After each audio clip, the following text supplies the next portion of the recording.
7 वृक्ष की पत्तियों को तोड़कर शिव जी को चढ़ाया जाता है। कितना भी कष्ट का समय चल रहा हो, वो कष्ट का समय कट ही जाता है और कुछ अच्छी खबर मिलती जरूर है, कुछ अच्छा मिलता जरूर है। एक हरतालिका तीज के दिन फुलेरे का दर्शन, इधर हरियाणा में हरतालिका तीज होती है कि नहीं होती, हमको नहीं मालूम, नहीं होती।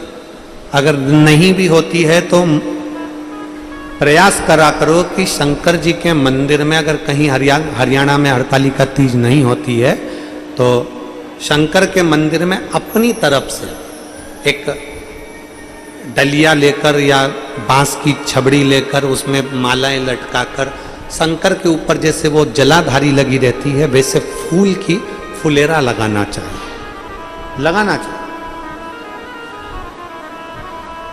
और मेरा निवेदन है यहां बैठी हुई सारी माताओं से, आपके नजदीक में जो शिव मंदिर हो, प्रयास करना कि हरतालिका तीज के दिन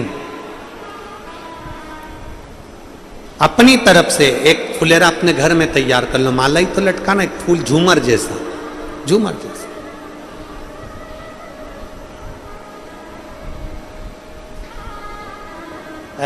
हो सका तो हम कल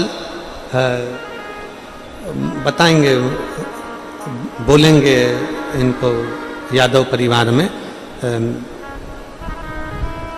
वर्धन जी की माता जी को या उनकी चाची जी को बोलेंगे तो वो बना के लाएंगी, तो हम आपको दिखाएंगे कल कि फुलेरा कैसा होता है। एक गोल या चौकोर कोई रिंग, उसके अंदर मालाएं लटकी, फुलेरा वो लगाया है सामने, देखो पीछे लगा हुआ दिख रहा होगा आपको, कैमरे वाले उसको जरूर दिखाएंगे। एक गोल और भी हम कल एक बना के ले आएंगे तो आपको दिखा देंगे। फुलेरा बन सके, प्लास्टिक के फूल का नहीं, ताजे फूल का घर में मिल जाए फूलों या बाजार से माला लेकर उसका निर्माण करो, प्रयास करो। कहते हैं सोमवार की अष्टमी के दिन 7 पत्ती 7 जल के पात्र चढ़ाने से जो फल मिलता है वो फल केवल हरतालिका तीज के फुलेरे का दर्शन कर कर हमें प्राप्त हो जाता है और हमारा आधा कष्ट उस फुलेरे के दर्शन से समाप्त हो जाता। उस फुलेरे दिल से करें। और भाग्यशाली हो हिंगोली वालों, जो कथा भी मिली तो हरतालिका तीज शिव महापुराण की कथा मिली है जो पूरे भारत में मनाई जाती है। केवल महाराष्ट्र, गुजरात या राजस्थान या मध्य प्रदेश या उत्तरांचल या हिमाचल नहीं, पूरा भारत में, पूरे विश्व में हरतालिका तीज मनाई जाती है। चाहे वो उत्तर प्रदेश हो, चाहे महाराष्ट्र हो, गुजरात हो, राजस्थान हो, साधारण से साधारण नारी भी भगवान शंकर के पूजन करती है। हरतालिका तीज की रात भर 5 बार पूजन करना, 5 बार स्नान करना, 5 बार शिव जी की आराधना करना, आरती करना, सवेरे ब्रह्म मुहूर्त में भगवान शंकर का पूजन कर कर विसर्जन करने जाना। फिर उस पूरी रात में ना तो सोना, ना कुछ खाना, ना पानी पीना, केवल भगवान की भक्ति में।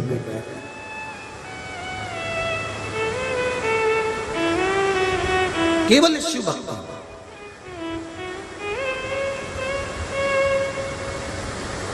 एक पत्र है,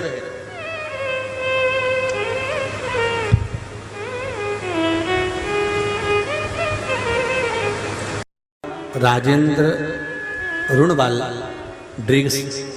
डिग्रस महाराष्ट्र से हूं। गुरुदेव, आपने हरतालिका तीज के दिन फुलेरे का दर्शन करें ऐसा मार्गदर्शन किया। महाराष्ट्र में फुलेरा किस तरह से बनाया जाता है हम लोगों को स्मरण नहीं है। क्या उस फुलेरे का वर्णन आप हमें करेंगे? कैसी पत्ती लगाना चाहिए, कैसा फूल?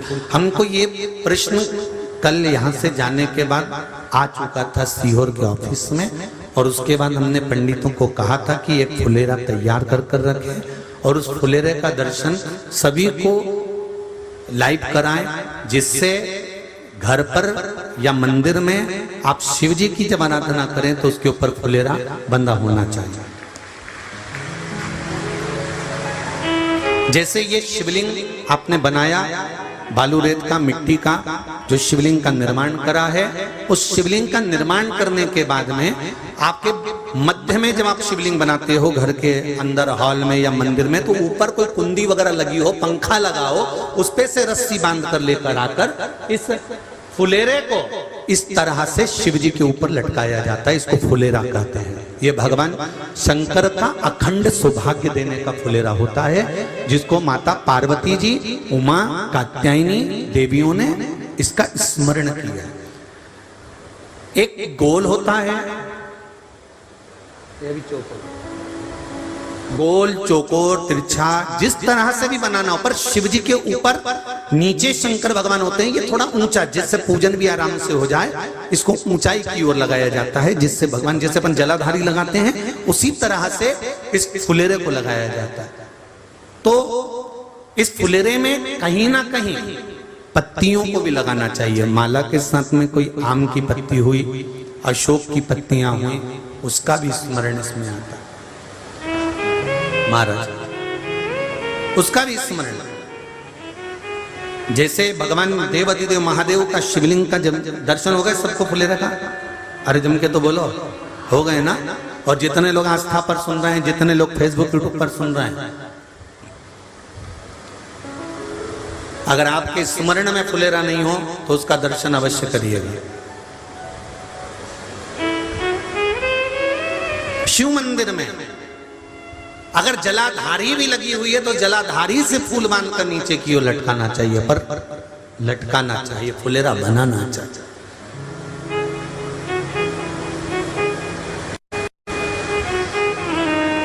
सात फल हैं फुलेरा। कितने फल हैं? 7। ध्यान दीजिएगा। पहला,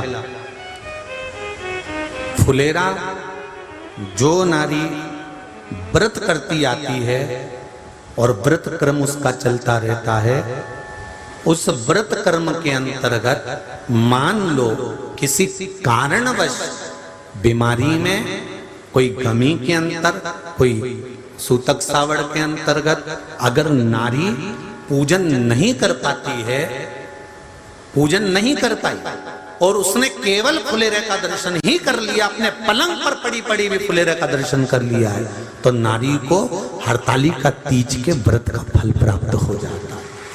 7 फल हैं भगवान शंकर के हरतालिका तीज के फुलेरे का। पहला फल व्रत का मूल। दूसरा, यदि कोई नारी आई और उसके संतान नहीं, 10 साल, 8 साल, 5 साल, 6 साल, 7 साल, 12 साल, 15 साल हो गए, उस फुलेरे का मात्र स्मरण कर कर एक पुष्प भी उसने अगर हल्दी कुंकू का लगाकर उस फुलेरे का टच कर कर भगवान शिव के पावन चरणों में रख दिया है और विनती कर कर गई है, तो अगला फुलेरा वो खुद बनवाती है, उसकी गोदी में संतान आ ही जाएगा। अगला फुलेरा वो खुद बनवाएगी, के जाएगी, जी अगली बार फुलेरा मेरी तरफ से बनवा देना, मंदिर में फुलेरा मेरी तरफ से लगवाना, अगली बार जब तुम पूजन करो तो फुलेरा मेरी तरफ से बनवाना। ये फुलेरे का महत्व। तीसरा,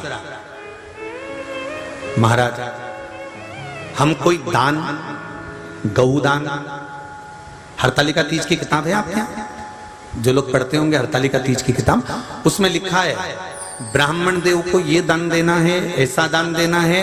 अब कोई गरीब है, कोई साधारण है, नहीं है किसी की कैपेसिटी, नहीं दे सकता, तो क्या होता है? तो कहा हम गौदान नहीं कर पाते, हम स्वर्ण दान नहीं कर पाते, हम वस्त्र दान नहीं कर पाते, हम मुद्रा दान नहीं कर पाते, हम अन्न दान नहीं कर पाते। हम ये सारे दान अगर नहीं भी कर पाते हैं तो शिव महापुराण की कथा कहती है तीसरा फल फुलेरे का है कि मात्र फुलेरे का दर्शन स्पर्श कर लेने से सारे दानों का पुण्य फल प्राप्त हो जाता है। यह तीसरा फल फुलेरे। अब हरताली का तीज का फुलेरे का चौथा महत्व है महाराज। चतुर्थ महत्व हरताली का तीज के फुलेरे का है, जो कुंवारी कन्या हरताली का व्रत करती है, पहली बार जो हरताली का तीज का व्रत करती हैं या हरताली का तीज का उद्यापन कर देती हैं, या किसी कारणवश शरीर ऐसा नहीं रहा कि बिना पानी के नहीं रह सकती, तो 2 बूंद अगर उन्होंने पानी भी पी लिया है या कोई कारणवश एक कुछ गलती हो भी गई है, तो मात्र फुलेरे का दर्शन कर लेने से वो गलती शंकर स्वीकार कर कर उसको क्षमा कर देते हैं। ये चतुर्थ भाव के अंतर।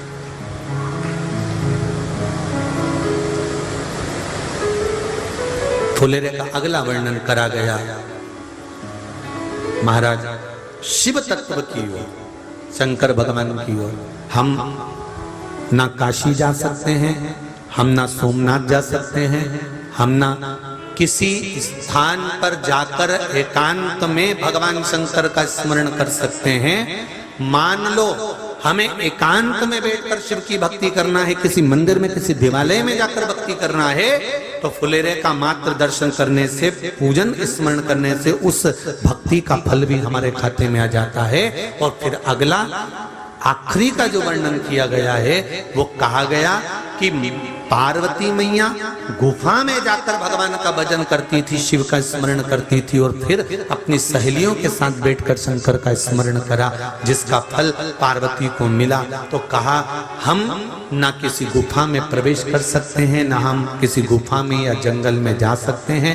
इस फुलेरे के नीचे शंकर भगवान की जब अर्चना करते हैं, आराधना करते हैं, हरताली का तीज के दिन फुलेरे के नीचे हम भगवान शिव की पूजन करते हैं, तो हमारा वन में किया गया भजन का फल ही हमको प्राप्त हो जाता है। ऐसे फुलेरे का तीज कथा कितनी तारीख को पूरी होगी? जम के बोलो जरा। 29 को। और हरताली का तीज कितनी तारीख की है? 30 की। 31 को गणपति जी बैठ जाएंगे, गणेश जी महाराज। तो 30 तारीख को हरतालिका के दिन निवेदन है प्रत्येक शिव मंदिरों का स्मरण हो, या जहां हरताली का व्रत होता है वहां फुलेरे का स्मरण होना चाहिए। शिव भक्ति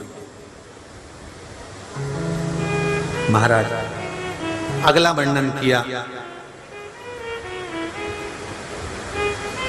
शिव पुराण कहती है, भगवान शंकर का अनुमोदन, हरताली का व्रत, हरताली का तीज शिव महापुराण की कथा कहती है। देव ऋषि नारद भगवान विष्णु से सुन लिए, ब्रह्मा जी से सुन लिए कि तप का महत्व, साधना का महत्व, पर जो उन्होंने तुमरुका जी से सुना तो देव ऋषि नारद से रहा नहीं गया, और देव ऋषि नारद ने तुमरुका जी से कहा, तुमरुका जी क्या भादो महीने के शुक्ल पक्ष की तृतीया तिथि का इतना महत्व है कि शंकर भगवान नेत्र खोल लेते हैं? क्या शिवजी नेत्र खोल लेते हैं? इतना महत्व है? हाँ। तुमरुका जी ने देव ऋषि नारद से कहा, नारद अगर भूलवश, बहुत ध्यान देना इस कथा पर, भूलवश मान लो किसी के यहाँ हरताली का तीज का पूजन हो रहा है, किसी मंदिर में हरताली का तीज का स्मरण हो रहा है, किसी मंदिर में हरताली का व्रत हो रहा है, और भूलवश मान लो आप उस मंदिर के सामने से भी निकल गए और आपको उस मंदिर की आरती, पूजन या अगर तगर की धूप बत्ती की गंध भी आपके शरीर में चली जाती है, तो शिव महापुराण की कथा कहती है, नारद शंकर भगवान के सामने जब ये जीव जाता है तो जीव को शंकर के सामने जाकर दर्शन करने की जरूरत नहीं पड़ती, शंकर उस जीव का दर्शन कर लेते हैं, शिव उसका दर्शन करते हैं। महाराज कितना ध्यान दीजिएगा जरा। शंकर भगवान की बारात गई, सारे हिमालय राज की नगरी के लोग शंकर भगवान को देखने आए थे। सुनिए ना कथा। छज्जों में खड़े होकर, घर के बाहर खड़े होकर पूरे हिमालय राज की नगरी के लोग शिव को देखने के लिए आए, दर्शन करने के लिए आए। और ब्रह्मदेव ने शंकर भगवान से पूछा था कि आप डमरू खड़का रहे हो, त्रिशूल घुमा रहे हो और इतने बेचैन पहली बार दिख रहे हो, इतने बेचैन, आखिर किसका दर्शन आपको करना है? किसका दीदार, किसका दर्शन?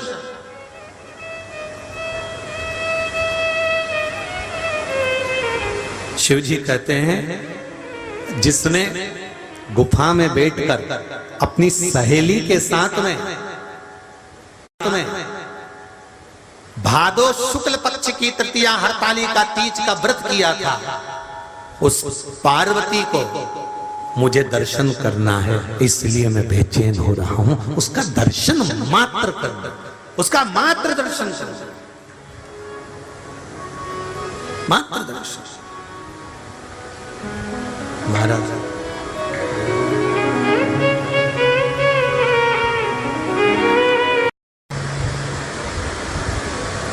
पार्वती जी ने प्रश्न किया, देवऋषि नारद आप कह रहे हैं कि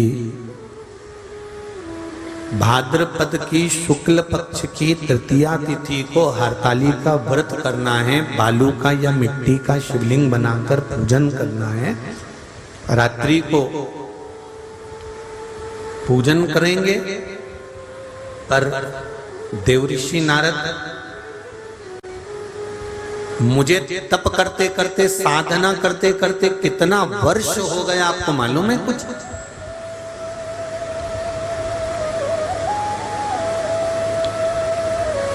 कितने वर्ष तप साधना में हो गए, कितने वर्ष तप साधना में निकल गए, कितने वर्ष मेरे तप साधना के अंतर्गत निकल गए, आपको मालूम है कुछ?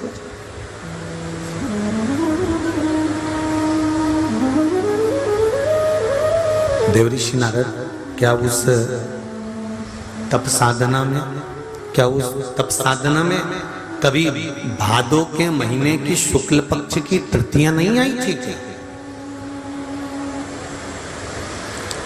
प्रत्येक जितनी माताएं कथा सुन रही हैं आस्था चैनल पर, जितनी माताएं कथा सुन रही हैं फेसबुक यूट्यूब पर, और जितनी माताएं कथा सुन रही हैं या भाई या बेटियां कथा सुन रहे हैं इस पंडाल में या चैनल पर, ध्यान से सुनना। पार्वती का ये प्रश्न बड़ा भारी प्रश्न है।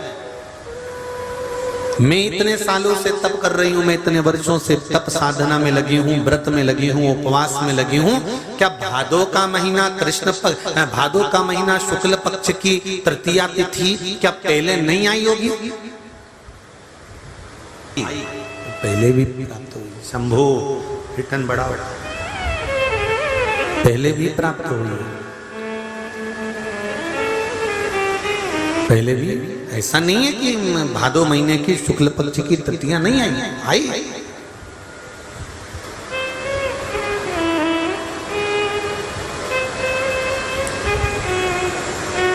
फिर जब मैंने इतना समय तप करा, साधना करी, उपवास किया, व्रत किया, नियम धारण करे, तो फिर मुझे शिव मिल जाना थे, फिर अभी तक क्यों नहीं मिले?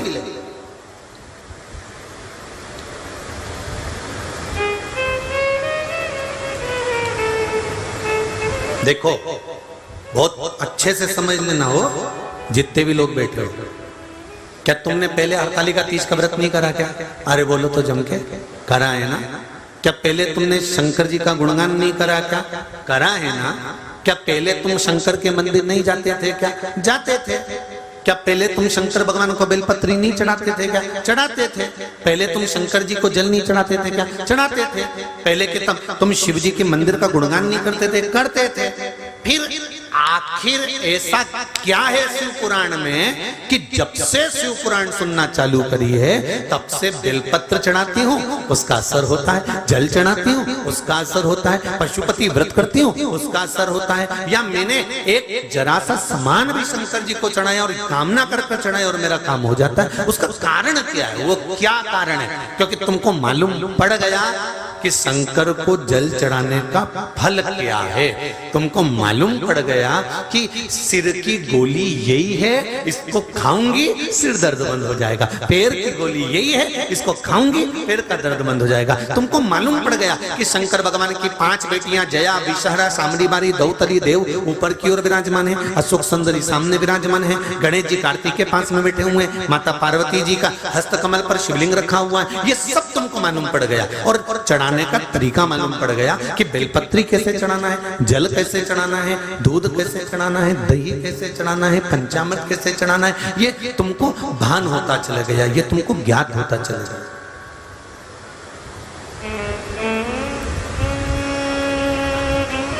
अभी तक अज्ञान थे हम, अभी तक हमें अज्ञान नहीं था इस चीज का। हम जाते जरूर थे शिव मंदिर, हम जाते जरूर थे शंकर के मंदिर, और हमको ये नहीं मालूम था कि शिव जी पर जल चढ़ाने का इतना फल है।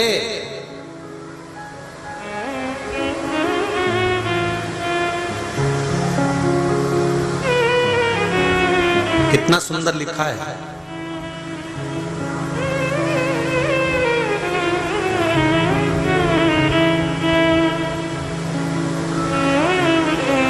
नारद पंच व्याख्यान के अंतर्गत एक बहुत सुंदर बात का वर्णन आता है।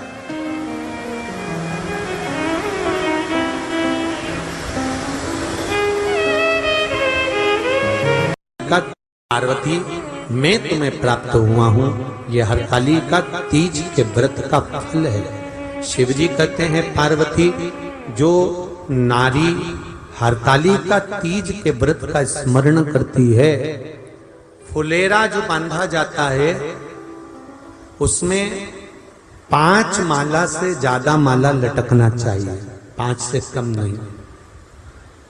कितनी? जैसे माला जो लटकाते हो वो 5 से ज्यादा होना चाहिए। 5 तो जया, विषहरा, सामरी बारी, दौतली देव, इससे अधिक होगी चलेगा, पर इससे कम फुलेरे के अंदर माला नहीं होना चाहिए महाराज। दूसरा, फुलेरा जहां हरतालिका व्रत हो वहीं पर बांधा जाता है। हरतालिका तीज का व्रत एक ऐसा व्रत होता है जो मरते दम तक रहता है। इस व्रत को छोड़ा नहीं जाता। ये नहीं कि सियोर वाले गुरुजी ने कहा और अपन ने एक बार कर लिया और अगली बार वो व्रत गायब हो गया, ऐसा नहीं होता। हरतालिका तीज अखंड सौभाग्य के लिए, वंश वृद्धि के लिए, कार्य सिद्धि के लिए और कुंवारी कन्याएं उत्तम वर प्राप्ति के लिए, आनंद सुख के लिए करती हैं। ऐसा नहीं है कि केवल स्त्री ही करती है। जब नारी किसी कारणवश व्रत नहीं कर पाती तो पुरुष इस व्रत को धारण करते हैं। 30 अगस्त को, यही 30 तारीख को, कल 29 है, परसों 30 तारीख को हरतालिका तीज रहेगी। आप सब अपने हृदय से, मन से इस व्रत को कर कर अपने जीवन को सार्थक बनाइएगा। जो करते हैं, कितने लोग करते हो? जरा हाथ उठाइए। हरतालिका तीज इतने सारे करते हो? अरे वाह वाह, कर लो, प्रणाम प्रणाम, आपको बहुत बहुत नमन करता हूं, बहुत बहुत सारा। फुलेरा बांधते हो? नहीं, अब की बात बांधना। मंदिर में करते हो तो मंदिर में, घर में करते हो तो घर में। फुलेरा वंश की वृद्धि करता है, फुलेरा अखंड सौभाग्य देता है, फुलेरा मन की कामना को पूर्ण करता है। जो बेटियां जिनका विवाह नहीं हो रहा हो या बेटे जिनका विवाह नहीं हो रहा हो, वो 7 स्थान पर कहीं फुलेरा बंधा हो तो फोन लगाकर पूछना कहाँ बंधा है, वहां का दर्शन करना। एक फूल में हल्दी कुंकू लगाकर शिव जी को चढ़ाकर फिर वहां से जाना। 7 स्थान के फुलेरे का दर्शन अवश्य करिएगा। जो व्रत नहीं करते हैं उनसे निवेदन है कहीं हरतालिका हो रही हो तो वहां बैठकर अगर भजन हो रहे हो तो थोड़ी देर भजन गाने चले जाना। अपने मोहल्ले में, कॉलोनी में, सोसाइटी में कहीं हरतालिका तीज का व्रत हो रहा हो तो 2-4 मिनट जाकर दर्शन जरूर करना, जिससे भोलेनाथ आपका अखंड सौभाग्य करे और आपके मन की कामना पूर्ण करे।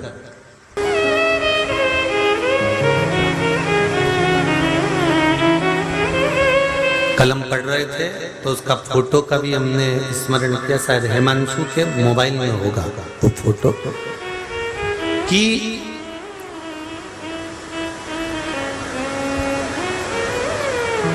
कलम पढ़े तो उसका स्मरण ध्यान में आ रहा है कि वैष्णव आचार्य